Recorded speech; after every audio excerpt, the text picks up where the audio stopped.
Paolono o ia kalai stipe he wholofola mo ui. Mea kai a he la mani e he wholofola mo ui.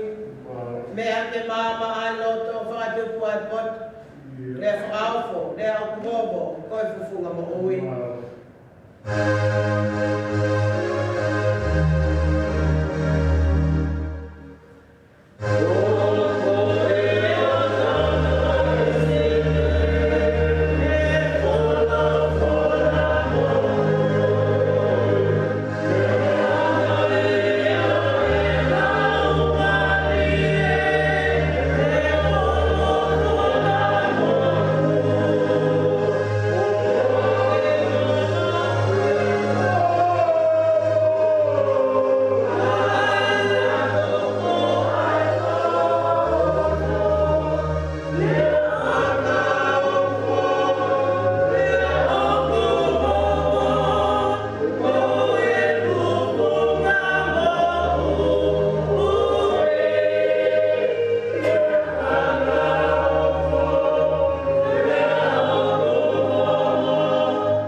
Yeah.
mau tua mate. Petu he hala I ka whai koni. E nofo aga ha manuki. Koe lao si hoba. E ne mana ko iyo. Koe lao o nā kuni whaalau lau loto a muko. Iyo koe a Fiona o mau kunou o ku ki a te koe mau tamai o ki he van. Tāpa, hua whamau ni on. Koe alifa pia moe o meka. Koe o mau kamata ngā, koe tua wa fio e mau o tolo ngā. Koe a fio tu loa la uponga pia tangata. Ai a Fiona na ake ngāo ki mau tolu me he. E ho mana wa mo ui, ka ma hoko ai koe I misi o a Fiona. Ke ngāo ki mau tolu o whanau. E whawhetai ai o mau laumari e, mau ununu mai ki Saione I a whakoroa koe. I whai o mau whatongi a totonu koe lotu ki a Fiona. I whai o whakahiki hiki mo whakalangilangi. Whakamalo I ai huafa e a Fiona. I koe huafa o kulahi, koe huafa o kikai a kākonga. Koe huafa I ai na ho mai laumari e. E hoko ai ki mau tolu o tā whakaingo ai o EMC. E a mau lau manu pe mau lau tāpua. E koe mau tamai ofa. Ka mau ngoi ki a te mau tolu e mau whaianga hala pe mo e mau alu mo foki. Mau painga aki a ofa e a Fiona. Talu pe me ula ki mātua. Mau punou pe mo e kore whakamore more o bete atu mau ngahi anga hala. Ala tamai ka whakamore yang ki mau tolu. I anga e mau nea. Anga e mau whakau. E mau loto ka fio I a fio. Ka tuke mau hufanga pe o alo ko sisu klais na te kia pe toi tu. Tua e mau amanaki ke mau whakamore I te whai ai. E mau amanaki ke mo uitai ngata. Ta goia o tua e mau lotu e mau ilo whapapau ko o tua e a Fiona o tua I ke houhau. A whai manama off ke a whakamore more. Mau punou pe a moe whiawhia ko hia ko e aho sāpate ko e taha I whitu pē. Mau whailo aki ai Saione pe a moe tau ngā whanonga pirikimi o mau ke inasi he mo ui. Ko e mea ofa whungani a ahinga e tangataka ko koe o pure auni. Ka kua ke whina ngaro le leke a ki mau tolu ai aho tapu koe ni ko e wha sāpate o le ni ti. Ia tuku ai whamalo pe a moe whawhetai ki a Fiona. Ai whahai tau mau whanonga ai pe tuku ai ke mau whamama. Pe ke hui atu o mau ngahi urunganga motu a. E mau whakatomala mo oni o ta whoki ki a Fiona. E mau ilo e o tua koe whanonga mai hanga na whanonga ai a sisu I he aho whakafuru na I kai ke whai mo fua. Ka na I kai tuku ai ai o hinga I ne hifo ki mamani ko mama o mamani. E whakamama e whetu ko toa pēka ke whakamama ki nau tolu ke nofo I ne pouri. Nai ke whai ai pēa I ne whai a ko pēa mo ne malanga. E nai whai ai pēa I ne whakamo ui mahaki. Ma whawhetai ko whanonga ku mau whai tai mini, mau whanonga pēpea, mau vai ka mau tōko pua e tini. Au hoku mai ai ngahi aho e reni ti. Ke toi whakamau ai e mau whakapapau te mau mui kia te koe tai tōse kia. E aho koe ni mau ongi Saione ke whawhao ai mau kominani te pēa moe a Fiona. I e kore whakamore pēa moe pēte atu e mau ngahi anga. Au whawhetai e blau mari e lelei pēa e whakawaka o nouti. Blau mari e lelei pēa whanau mo whamau puna hongei. Whawhetai e lelei pēa putuiho ka maawhare mo tāpule. Whawhetai e o tua tai se tua tāga o maanu se tua tamalolo. Pēa pehe ke whare e tangata ka maawhare a whawhine. Ai talako pēa mo e whine mui o apsi ai mau whanau. Koe tumutumu ia e whiawhia mo whawhetai o e aho koe. E kare kai o wai a Fiona kai ilo te mau whee ke whai ai o whahiki ki mo whalana o tua. Hala whanonga e o tua mamamata mau tanga ki mui.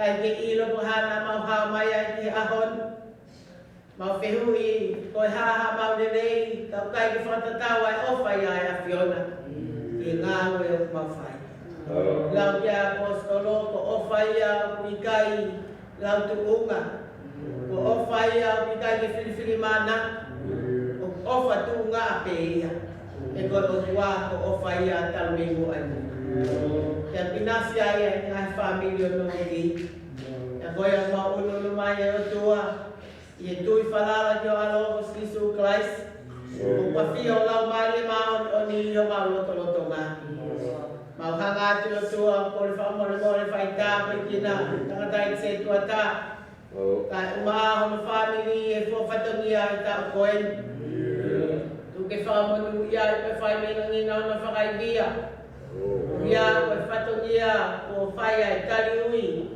ke ho ko se tua ka e pot mo we fa fita ya yo mau la mali o ha to ya ko se tua ta malolo pe mo e pai ngata fa sino na to fa ngai ngai mai na la ko ki yange o fifia ko mau felo aku ko umi sayone e o fa matawi ya Fiona he pe ke wifi matoto la ai lo mani oni ya Fiona hange pe ko sa me a ko eni e tu falala ko na tau dia si o ai kai te na masinga ke tangi pinawa ngai mo ula mo ko muka pe fai me ngai vai fa no nga neo alu he tere ang malo kia ya mate na de tu ta fa mo akau to ko ke fai no fa fi mani e a mo ni ma fi mo fa mo oni ai o fa a Fiona o ma ka fa ta i ma o keresi o sapate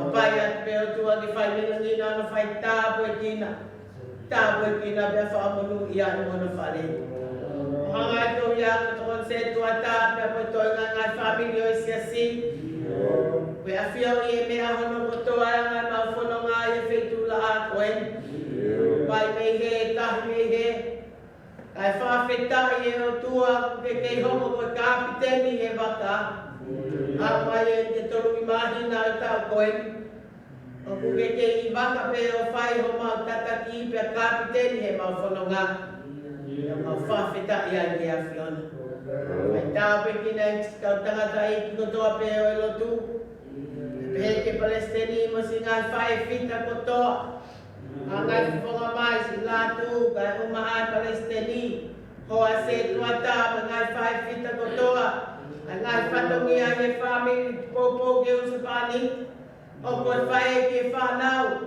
ke ngone ale to nga ko api afa e na para mali e family ka masias apa ya faita pekina na gol be fa mulu ya fa fita ko ya ko to lo tala go be mo fine muy tahi na ga mala to fa sapate ko matai ko lo ay ma ta lo to fa pot la ko e ya ko ngai to fia ko ke fot yo ma ngai lo to fale ya ne ma fa tu ke ngai fa ngata ma ha fo no ga ta ma te kambi atu be na ke afni ma fi o ya Fiona e te ke afni ke ma be afia na mo ui e na ke tu falala ke a Fiona tala mo fu be a pasia e na ka ha u e o tu ke taki a Fiona e na fili ke lele be fa mama me no nina ane be ko tanga ta kui e to sperio a koen kai milahe ma fononga pe me o a ma mata ka ke ma sio ilo kai milahe o ma fononga pe e pouri me o ko aho kai fa fetai ko folo na fa e si su go grifo ki mama ni e hopo ko mama e fa mama na tolo ko fo ye pouri na tolo ka ye ma ka fatai ang tap koen e fa na da fa sino e ma nga fa to ngia ma ko re hapai atu e ma ka fatai e tapu ati ya Fiona taki pe a Fiona e mau fono ngā pe mga whatongi a hanga me muana pai ke a mau wimi a mau poto ka mau whalala pe ke te koe ato nai si go e kua hoko mai ho alo ko sisu Christ e whakatawa taina i ai pōpula pe a ke whakamaa e mau ahi anga hala pe a ke tua e mau amanaki ke whanonga piliki mi o whai me tai mi ki i tāni. Ulo mai au mama ko ia koe kaunanga koe ko se whani. Ai koloa wholofola kamana te vai vai ke mo sias. Tupe o tua hange koe lea o palo fita. E wha a au e hawhiona ki mua. E wha a au e kaunanga ki mui kai hoko pe ai mo ui. Ke whakahoko ai ai ko speri mo wholofola a Fiona. Hangai whakamai tōna ngai whatongia e a koe. Whakakakato pe i he lau maari e a Fiona. E tuke kei puke a fufula pe mautawi ke a Fiona i e tui mo whalala. E kai te mau masiva. Ka mau nofo i e whare o whihowa. O lau konga pe a taina. O wheni au a fufunga o whao tali mau tōne a koe. Ko le ngā tāpakini e wafa pe o alo o sisu klaisi. Ka ngō mau whamo ui e meni. Sure.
ke te ke mai o ao ha te pile ka kohonga whiri o si o mehe.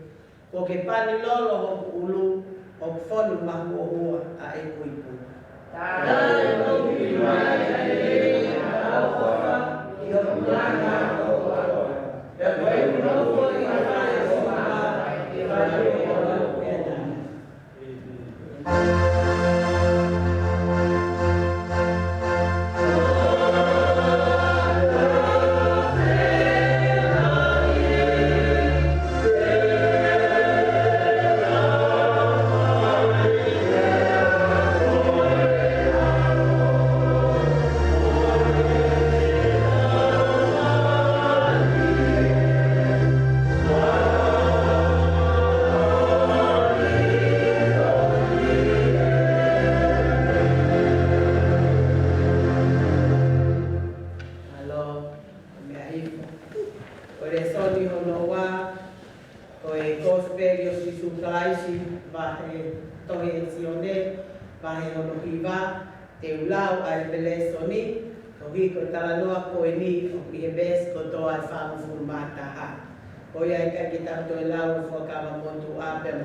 Taulau ko toa pe ai kosperi i bese fangu fulmata ha ko tala noa ki tangata kui ko tala son pe ai kauni sio le vai va ve suraki ke fata ha pe le awa nge na ne ilo hatangata na kui aya na fanau i o pehe pe fehu ki ateia e kawa ko pehe la pai o hai na ya na hala ai sianani pe ko e matua o tupu ai hono whanau i kui. Pe atari e sisu na i kai ko anga hala ai sianani pe ko ene mātua. Ka ko hui ke whakae a ia te ia ai ngahi ngāue ai o tua. Ko pau ke tau whai ai ngāue a ana na ni whekau mai au nono tonga o whaho. O ku unu mai a pō ai ai kai lawa i hataha ke ngāue. Kau ka i mamani o i mamau o mamani. Pai e ne rea pehe na ne a anu ke kere kere o ne ngawi aki ai whāwai a me i pere pela. Mo ne pani aki e ne pere pela ai o fo i mata o ne folofola ki a te ia. Mo le pe o fufulu i he mai ko sailo a me ai a kono hiki ko te kau.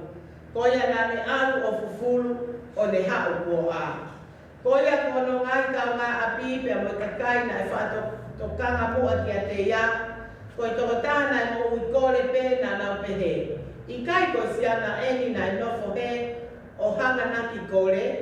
Nai pehe eni ihi ko enia. Pea pehe hani ihi o ku i kai ka aku ne hange pē ko ia. Ka pehe e ia ko awia. Pea nau pehe ani. Nai whaka a whewhe ho mata. Pea tali e ia. Ko i tangata aku ui ko sisu. Na ne ngauhi ha perepela o ne pani aki ho kuongo matani, mo ne pehe mai, mo le pe ki sailoame o fufulu. Koia na tu alu o fufulu pe au aha, e na pehe ki a. Ko faa ai tangata koia, e ne pehe, o pikai te uino. E na utakia ki e kau whare si, ai tangata na kui mua. Pe ata ko sa pate ai aho ni ngauhi e sisu ai perepela, mo ne whaka aho no mata.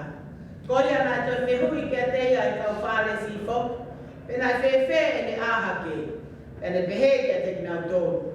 Nā ne aiha perepela ki o koko i matani, pe au fufulu, pe au aha. Pe a rea aiha ni i o kau whare si o pehe. Tala e hai kua tangata ia me o tua, e o kuikai tene tau ia sāpate, kaka pehe e ni ihi. O lama whewhe e a tangata o kuangahala, ke whai hala mana pehe. E nai hoko ha mana wahe i a te kinauto. Pea nauto e rea ki e motua nai kui. Koe haha a poa a au ke tangatana. E ni whaka aho mata. Pea ni pehe. Koe palofi tai. Koe a ku hasiu nai kai te nautui. Ne kui a tangata. Pea toe a. Kai oa ke na uiange a mātu a tangata ko whaka a. Mo nau eke ki a te kinautolo pehe. Ko eni ho mo tama, ai toko taha o mo pehe na whanau i kui. Pea whawhewhe ai e ne ani. Pea nai tali e ne mātu a o na pehe. O mailo ko si anani ko ho maubiki. Pe nai whanau I kui. Ka hui kai te malawe I pe ko hene ani I he ha. Pe hui kai te malawe I ki maua pe ko hai nai whakaaho na mata. Mo eke kia te ia ko ne tangata. Tene tari e ia maani. Nai rea pe mātua ko ana mana mahe ki hasiu. E ko ostutu une hasiu ka ilonga hata te ne whakamaoni wa misai hasisu. E hifo ia me whare lotu. Ko no hinga e o pehe e ne mātua o tangata ia. Mo whai kia te ia ho mo eke. Ko ia nana uia ke ai tangata nai kui ko no tu oua. O na pehe ki ai. Ke ke a apa ki o tua. O mau ilo e mau tolu ko tangatani ko ia ngahara. E tari e si ana. O mea ki hane angahala o ki kai te whiro a mea ki ai. O mea pe taha o ilongo I kui au. Ka o kou aani. Pea nau pehe ai ki a te ia. Ko ha ai mea na ne whai ki a te koe. Nai whewhe ne whakaaho matana. Pea ne tari ki a te nau tolu. Ko ose e tala ki a te moutonu. E nai tai te moutokana. Ko ha o mouto e whie whanau ai ki ai. Nā o mo whie rui ki ne kau a koa ki moutonu whoku. Pea nau ngau hia o nau pehe. Ko koe pe koe ako ai si anani. Ka ko ki mau tolu ai kau wako a Mosese. O mau ilo ko wholafola e o tua ki a Moses. Ka koe si anana o ki kai te mau ilo pe o mei whea. Pea tari ai tangata o me pehe te ngau tolu. Io, ko ia tā ko toki mea tofo eni. Ai kai ilo ki mau tolu pe o mei whea. Os ko eni ko ne whakaaho ko koni matani. O tau lau ilo ko o tua o ki kai te netari haka kai o kwangahara. Ka ilonga ai au ka apa ki o tua mo whai o whinangalo. O kunetaria hato o tāpehe. Tau me mua ai mua ko te eki ke tala noa I o pehe. Ko whakaa e a taha ai mata o ato o taha ne whanau I kui. Ka nei kai ko ato o taha ia me o tua. Nei kai te ne lama hama mo I mea. Pea nau tari ki a te ia. Ko e koto tupu a mahala koe. Pea ko o hanga e o ako mai ki a te mau tolu. Pea nau kapusi ia ki tupu. Pea whanonga si suko nau kapusi ia ki tua. Pea le kumi ki ai o le pehe. O kuke tui te whanau tama tangata. Pea tari e si ana. Pea ko hai ia eiki kau tui ki ai. Pea wholofola a si su. E ko ke mamata ki a te ia. Pea ko ia ia o tala noa mo koe. Pea pehe e ia eiki o kou tui pe. Pea le hu ki a te ia. Pea wholofola a si su kou hau aki mamani. Pea iwa ia whamau ki a tutu uni o pehe. Ke ilonga ki nau tolo ki kai a ke nau a. Pea ilonga ki nau tolo a to kua pe nau hoko o kui. Pea whanau ki e mea ko ia ki nau tolo ai kau whare sina ia te ia. Pea nau pehe ki a. Tā a pe o kukui mo ki mau tolo foki. Pea wholofola a si su ki a te ki nau tolo. Ka ne mo kui pehe o ki kai ha mo wangahari. Ka ko eni o mo pehe o mau a. Tā a kunofo maki o mo wangahara. Ofa ke whai tāpui kina e o tua ai wholofola ko lau mai ki tau tolu. Amen.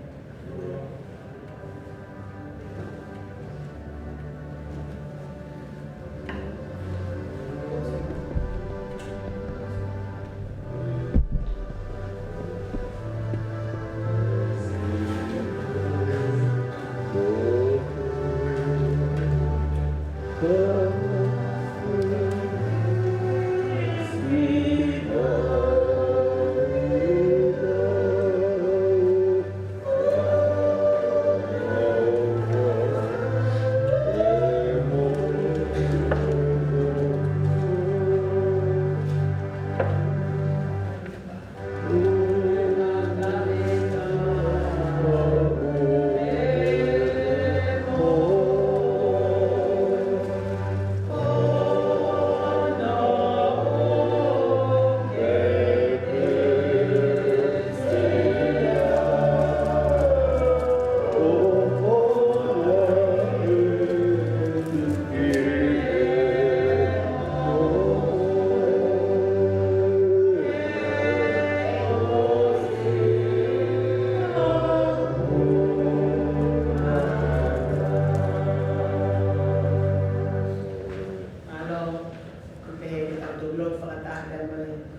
Pangalo na le whanau. Hake whangailunga. Whangailunga. Okay. Good afternoon, children. Okay, I just read a long scripture from the Gospel of John. Have you heard of the blind man in the Bible? Okay, fine, you did because I shared with them this morning. Come here. I want you to turn around. The Bible story today is about a blind man. Close your eyes. If I'm going to tell you to walk to Grandpa, are you able to walk with your eyes closed? Can you walk with your eyes closed to Grandpa and Grandma? Okay, good. Okay, close your eyes, close your eyes, close your eyes. Close your eyes. So cheap. Very good. Stop. Okay, give him a hand. Okay, so I turn around, open your eyes, walk back here. What did you notice? When he closed his eyes and started walking to his grandparents, what happened to him? Kind of slow, kind of raised, stretch out his hand, right? Were you scared? A little? Okay. And you see when he opened his eyes and he started walking back, was pretty much fast, right? Yeah. Okay, there was this blind man in the Bible. He was blind since he was born. When he was born, he was blind. He can't see. And now he's in 40s. Who's 40 in here? Who is 40 years old in here? Didn't Hina or Hillsdale? Yeah. Imagine being blind for 40 years of your life and you can't see. He only can hear his parents. He only can hear people talking and singing, but he can't see. It's so hard for a person not to be able to see your mom and your dad and your family and everybody, right? But on this very day, Jesus came and saw this man. So Jesus took dirt, spit into it, and mix it together and rub it on his eyes. This is true, it was in the Bible. Rub it in his eyes and tell him to go to a swimming pool, jump into the pool, wash his face, and come back. And guess what? When he came back, his eyes opened. And everybody were amazed. Even his parents and everybody, because he was blind and all of a sudden he can see. But guess what? Nobody believed Jesus. Even though this man that has been blind for 40 years, he finally see, they still don't believe Jesus was there to give him sight and open his eyes. We are here because we believe Jesus. Amen? And Jesus loves all of us. And no matter what happened, we may be blind, that we're not able to see things, not physically blind, but sometimes our eyes open, but we don't see the goodness of God, right? We don't see things that God created, and we can see God in his creation and we'll see the goodness of God around, because we're so blind in looking at things that trouble us and worry us, and we're so focused on what's happening and we're sad instead of thinking that God is with us and God loves us and God can give us sight and let us see his beauty and his presence. We know that God is in our heart, right? So when we go to school, when we at home or wherever we are, always remember God is with us. And we may not see it with our eyes, but we know that God is in our hearts and watching over us. Okay? So we're going to sing that little song. This little light of mine, I'm going to let it shine. Okay? So stand up, three of you guys. Okay. Let's all sing. And make pretend you're holding a little candle. This little light of mine, I'm gonna let it shine. This little light of mine, I'm gonna let it shine.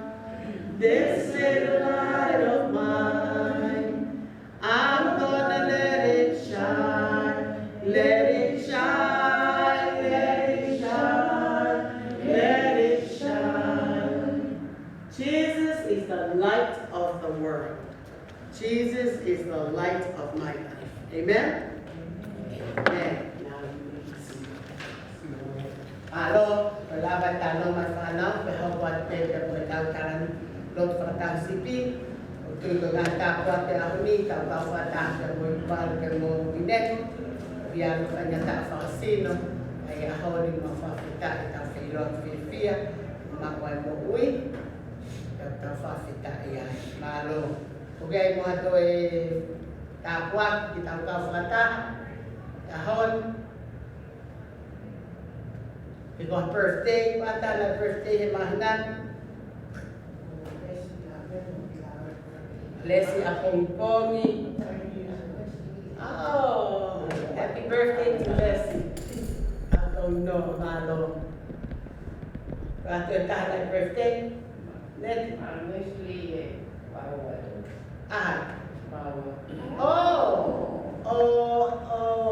Mahasini wikaharu. Happy anniversary. Patao ya fila. Wow, ni afeta. Anniversary abang moneti. Afeta. Waktu tapuan. Malaya. Semi Momote weekend. Happy birthday ka Semi Momote. Hello. Happy birthday. Yeah. Halo, may matutapot? Halo, kau fatate lompat sipi, oleh mereka yang pilih mafahima, sipi datang kalau ketua mafi mau buat yang mau fafita, mau apa keluar Filoat ni pag-uwi ako Gabi matalawa di tangata kuwi niyo gonan po uli o fufunga kanaan ni fanong pero ilo ko si Isu kung funong kaya ni tala ko fuwa na ni fay pegifikaw na tala na ni alu ihebay sa ilo kami na ni ukway na ni ufuha ka ni malang hati po ni o pepe mau o mamata ke inicio ya Fiona e mau ilo aki da motau hafna o pepe mau fia ko dia ko tol o hobo sia na ngai aho o ito itana ki hangai aho ke namo kia Leslie finau o kono ta u ke aho mungi e pehe foki kia Sam pehe kia mote e mau fa fetai ki mau fa nau na kamata pe siasi ya bona ufat tangata ufat fifine malo kita buat mo ya Fiona utaw yung fire tamay mo fa ya buhok ay tahaw tamayo tamay ya mamata yang ahinele ya mo buat ya les ya masel ya momot ya mo ginagtolo pe buhok mo nawaho kay mamana tua ka mafa mo onyay kung mautaw hiya si Robay kay Masi. Tabi kinagdatol mo ang ata, iyan ang muuwi. Makangayon ko yung iya, o ita, o hindi mga full mafi. Kasi ito at ang lo, kalabaho ng wifi. Nafaya ko binamit, may tonga. Kaya kita po at ginawa, kaya fanaw, kaya may faka mga puna. Kaya ako niyo, kung mautaw patay, ipot mo yung nongti. Ia whakawheta, ia taki mo ui, ai Fiona mo tau ki kia te ginaua. Neo mo nai kai whai mo fua e hala whanonga. Ka nai tū maua na tui mo na whalala. Ia hange ko tala loto nai whai e te vita. Neo mo nai au hei nai tere a nai marua ki mai a mate. Ka koe atai mea peia. E nai na ilo whakapapau o ku wheu tū maua e Fiona. Te he o tua o koe wheu mo ginaua, koe tau ke tāna ki mai. Tau e lima mo fulu maa fitu. Whawhita sisu. E tu pe ke tau me la ina o mi hai mo uia le mo maro. Na ke hoko pe. Koe tamayo ei, pe mo tau nang. Ai a Fiona. E koe tau puati a ni whanau ke whamokina. Aho ni mau whiawhia. E mau whiloa mo ui saioni. Pe whaia e lo te whawhita. Koe kovina ni te. O ina no whamari. O isupani te mo i mai. Pamangan to ya to nga family siasi. Lagi mau fata. Ngahidere mga kapwa. Tugupe mga papaya fata mo to. Hindi nga kasyon na niya mga tata. Nga kapwa kini mo faal. Kago mo fa mo. Amen. Amen. Malo.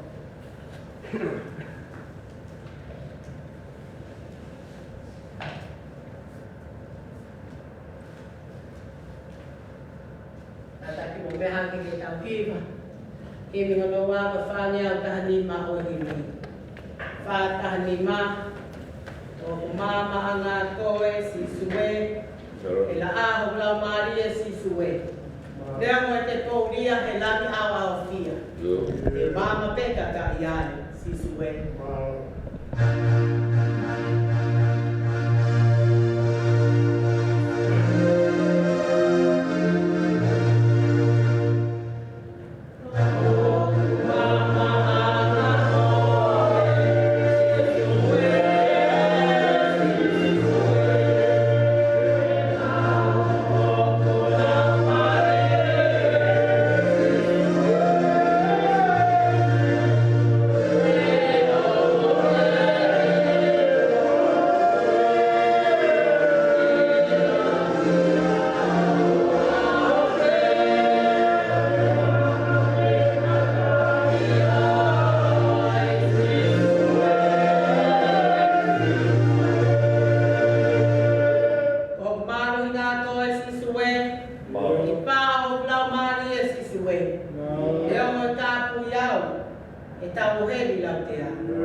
Tapi Palestini malaya ultimatum o setuata ikialatu binet yang musingan fae apo kikia menaklot antaro mo sinemoy ausia tafana ngata ya dia fa kitua ka tupemo ke fa ya kipopo imalanga usapate honofa o fanta le miti usapate ton o mahina ko maasin Kamu fafeta yo plau panie yo tua mafi tapu aki mo ui ko inasiai ko ki family ke poleta ki ai mo ui ko tali ui ki he ui ko fai ko tua ma ke hoko pe ko ni sevani ya mo nga tapu aki ko tua pe ma inasiai ma fafeta Maka fatah poin ke tu faki ayo ngomong lele. Famalo lah ya tantai setuat ma tokon ama nga family osasi. Yang fatongia ko taula kai kalau me kamata anga o tau kata fononga mai. Famalo lah ya tu homolot na ba tu ki konferensi ai komsoni ki Hawaii. Yang moyo fa fofonga, ma foki mai. Ai kita malolo hewi kita petro foki mai. Kita ka fata. Malole, malolot, malotui. Tu pege to hanga o tua fakato atu. Ai ngai ta puang ki kotopi. Ua fifia akoi kita ka fata pe mesentu ata malolo ka ma hoa. Me ai pe fai pe alot mo ufia. Ange ko tala lotu nai fai. Ko o tua pe mo ne fa. Tau to ka fata ni fai lotu. Ono di wa o falayat tua taf ka ma winet. Alo tui, alo tabi o tua. Tau ka fata ai apoin fifia. Tau inas i malanga o sapate o tono na. Pe ngai fatongia to pe.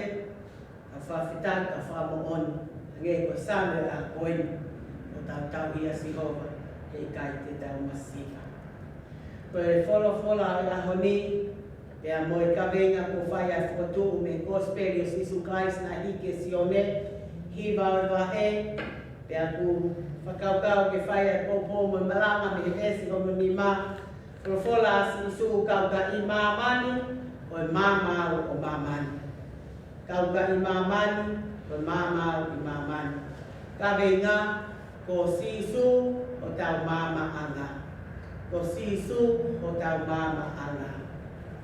Ko lesoni o ahoni ko same ua tolu, same ia mikai ke sola ki ai hatahai.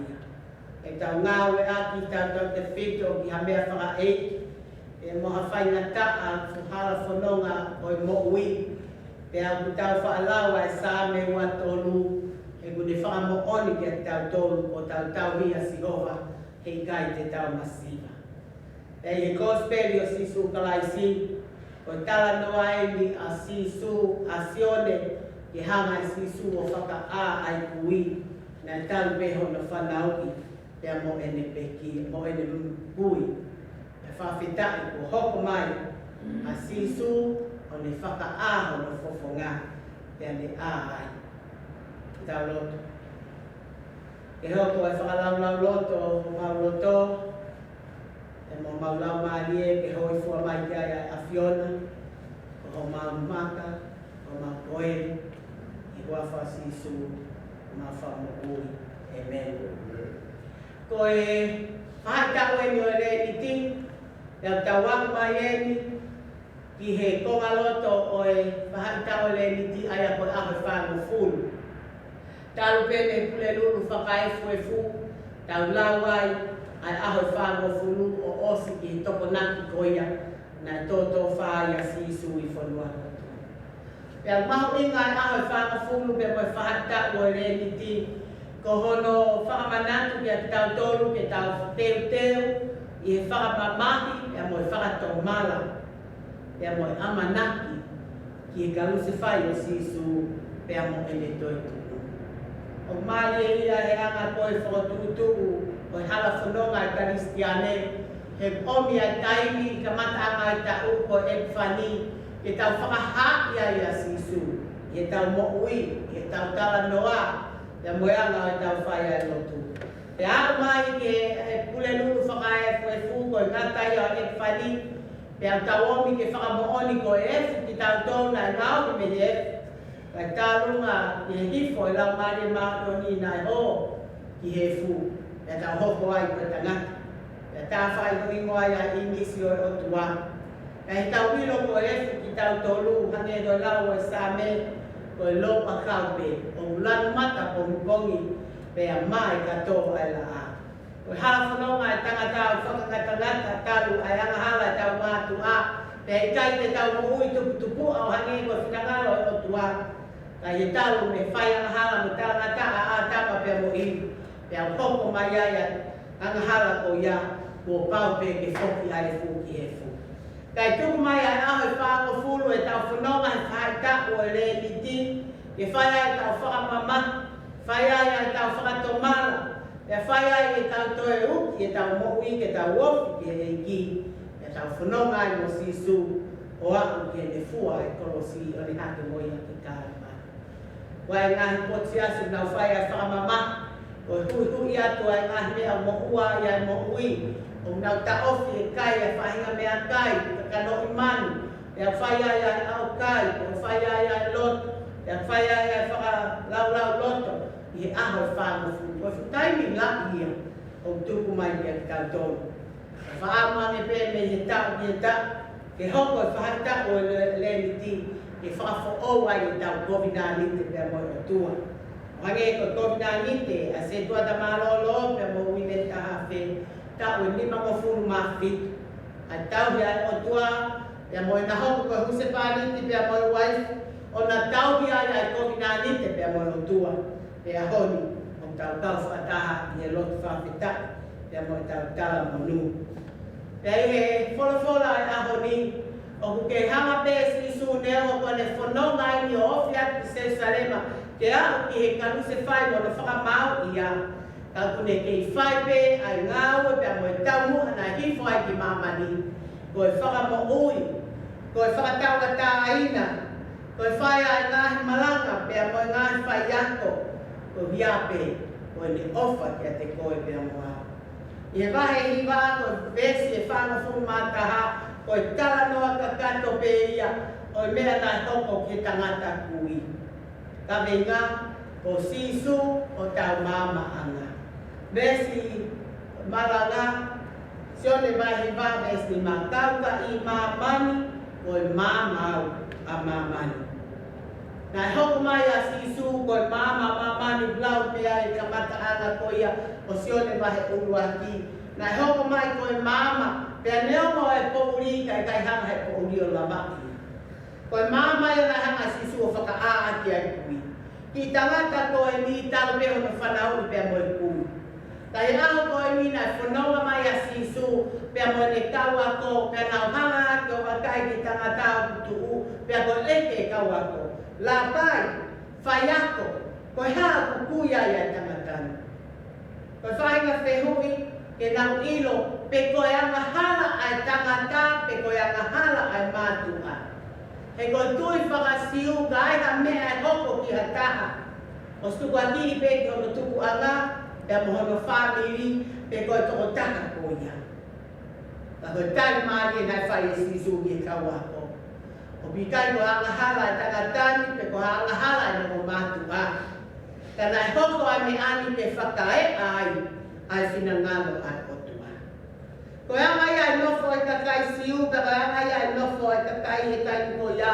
Ko nau whai sio pe ha mere, pe ko ha pao palema, pe ko whai ngata ia o hoko ki hata. Pea nau kamata lewa, pe nau whai e tutu whakatuku, pea moe nau mahalo. Mahalo ko ha mea nai hoko he whamiri ko ia. Mahalo ko ha mala, mahalo ko ha mea nai whai he nau whakakui. O tala noa pe ki ai fuakawa motu ai ngahi mea o koko, pea koe tui whakasiu ia. Ka ku hoko mai a sisu ke ne whakamama he a koe, ke ne tala koe kui ai tangatani ke whakae ai mafi o tua. Tau kai ngahi mea e hoko mai ki a tau tolu sias, pea nofo ai tau whakakau e whahinga tui whakasiu koe ni, pe koha tui tuku whakaholo koe ni. Kau tau ilo ko o tua au whai mesi, ko o tua au whai kene hanga o kumi totongi ha kovi, i ha kovi o tau whai. Ka ko o tua na hifo ke whakamo ui, whakatau a tāina, na ki whakamama tau tō. Pe hanga e sisu o toko ai pere pela, pe ane a anu ki ai, pe ane vali ati o foi fofonga, pe ane tala ki e tangata. Alu ki he vai ko sailoa me. Uku ai, pe fufuru ai o fofonga pati ha. Nai kai koe whihu ia he tangata kui. Neo mo koe kui. Pe a whai hono, whai ati ai pere pela. O tau whanau pere tala noa. Ko tui ke tau tolu ka hoko mai te tau whihu ia, pe te tau U ita peloto mamahi. I vari aki a pelepela ho tau fofonga ko tonga ia pelepele nesi o sino. Ta ngoni pelea na tali sisuke ni kawa ko. Ko hoko ai me ani. E whakai ai a langi mawhinangalo o tua. Pea ko ni mafia ni o tua sisu na e hanga o vari aki o no fofonga. Pea na e whahinga iwi mo mawhai. Pea mole atu ai tangata ki e vai ko sainoa me pe kohono uinga ko e whikaua. Pea me foki mai whawhita o a ai kui. Tau whakakaukawa te mome niti na e ai o no fofonga pea ne mamata ai ki he mama. Pea ne lava ke mamata ai ki he whonua pea mo e ātakai. Ia mō meniti na e whoki mai ai o fuafua mamata ke ne mātu a. Ia ne mamata ke fukakai na lau whiori ne aho kotoa be. Ia honi, o i kai ke kei kui, ka kua ne mama kua ne a. Ia ne fofonga o ne ilo. Ai kakai, ka e ro maa mea mahu ngā ko ne ilo a sisu. Pea ko ne whoki mai ko ia, oho vale a fukakai. Pea nau whehu i na eanga whewe, ko tangata ni nai kui, na e whahinga na nau tui ki ai, e whahinga na nau keita e tui. Na nau pe i kai o kai ko tangata e mu.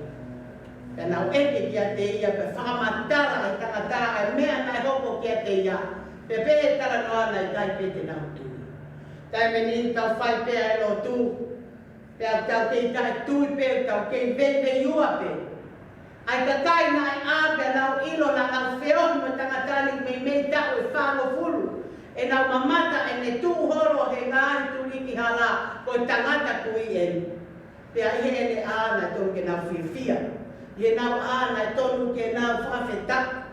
Ka ku nau toe omi pea mo e vei ua, pea nau omi pea mo e whiringa ua, pea mo e tae tui. Na nau awe ki kau whare si pea nau toe eke ki ai. Pe pe ka whare si. O ki kai ko tangata na ne whakaaho mata ko ta parofita. Pe ko ha tangata lele. He o kune whaia ngāwe ko ni he ahasapa te ko e aho tapu ia. Ko tangata angahau. Ko lea ko na whai he tangata kui. Ko mea ki angarau kai te ilo ki ai. Ko mea pe o ko ilo ko tangatani na ane hanga o whakaaho mata pe ko ka. Na mo e mātua e tangata na eke ki ai koho whakae ni nai kui, i o koho ma whakae.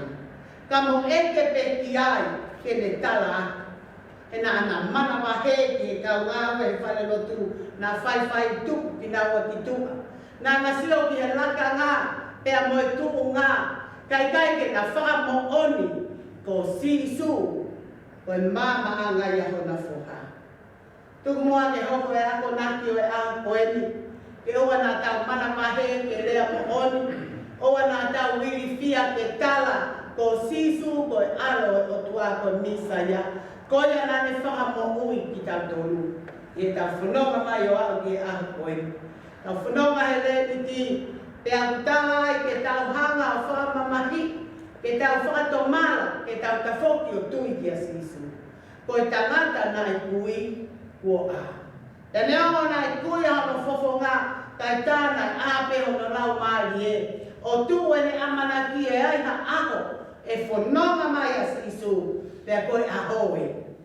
Pea na i hanga e sisu o whaka aho no matahi na ne awhio i a noloto, i e ne whi a o ilo a sisu.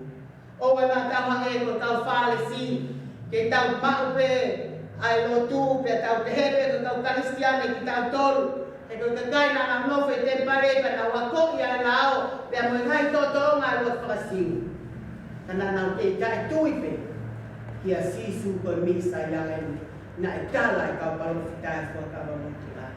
O nā tauhange ko mātu a, ke mahu ingange a tolo a, mo i tuu ngā, pea mo i laka ngā, pe ke tala, ke whaka mo oni, ko a ho na whoha, i he whaka a e sisu.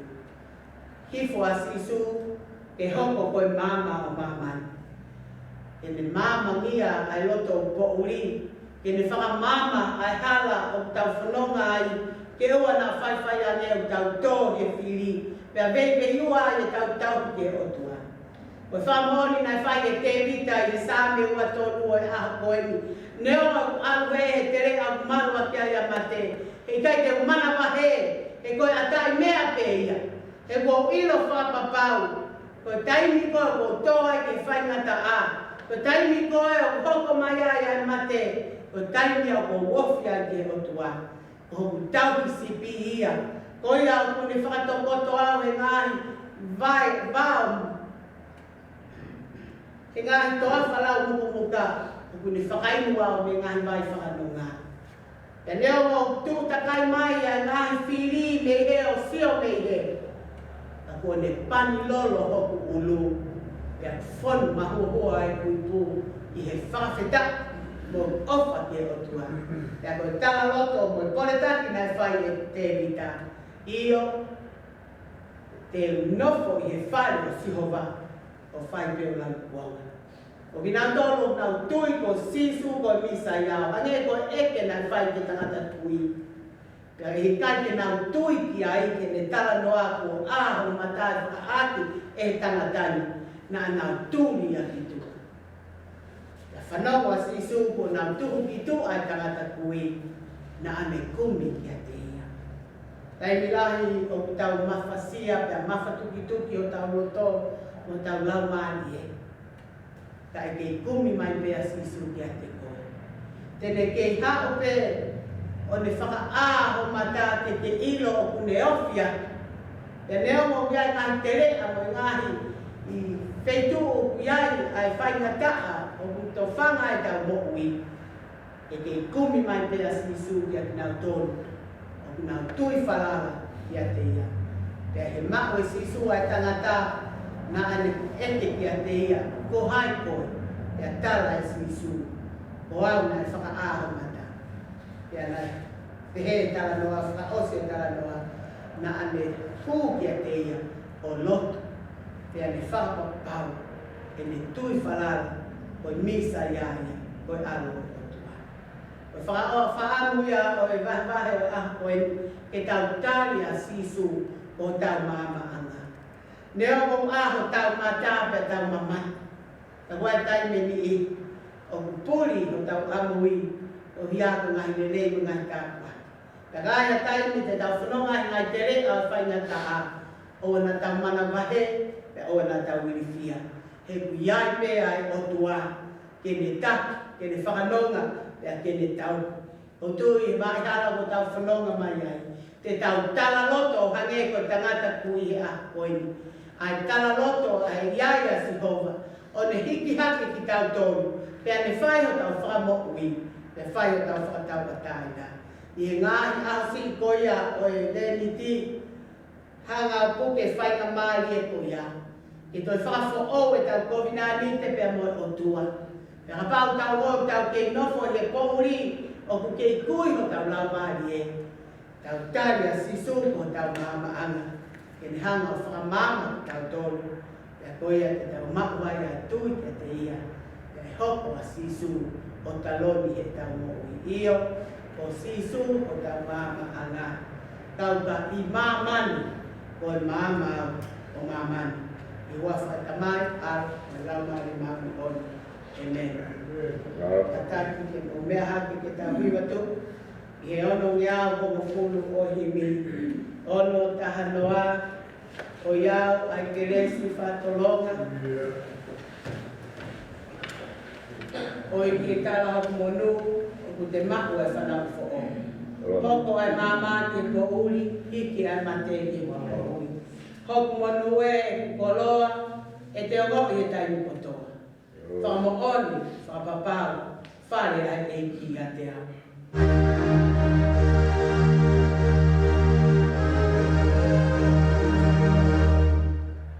Yeah.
tapu o na ngoi te he ayanga hoku no fo'i hoku monu.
bon ông tàu cũ ông tiền ông tàu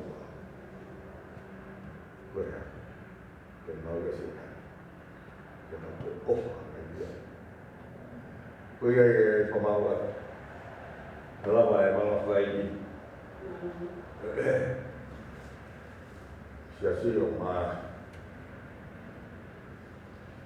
tu uang cái phòng mau là thế nào với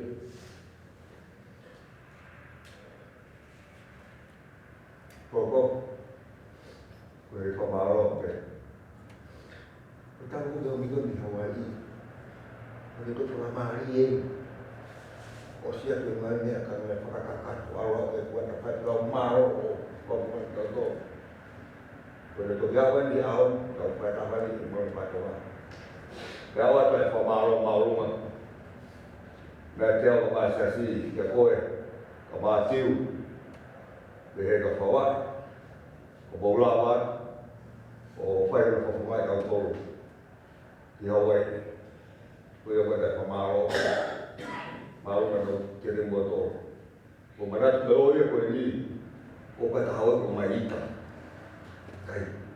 kau iya, satu dia yang waktu, kapal yang ada tu berada pada saya dia.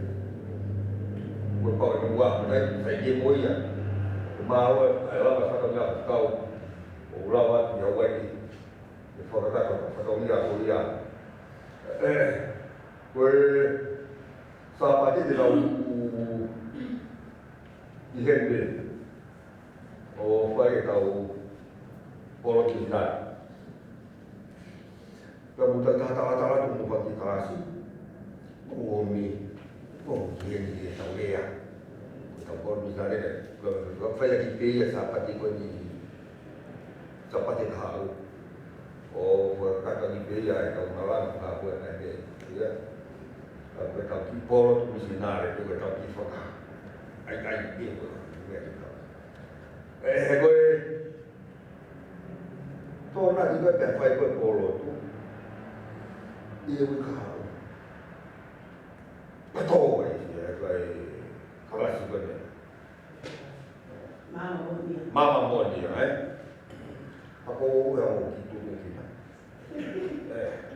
Kamu anak lagi pemukakan. Kapal setengah hari kau tu dah lalu coba yang buat sepahari yang itu, lalu itu lalu ya. Kau setengah hari orang apa tu lagi? Dia tak kira dia tu orang lagi tu. Bukan dia kau mahu dia mahu pergi lawa kau.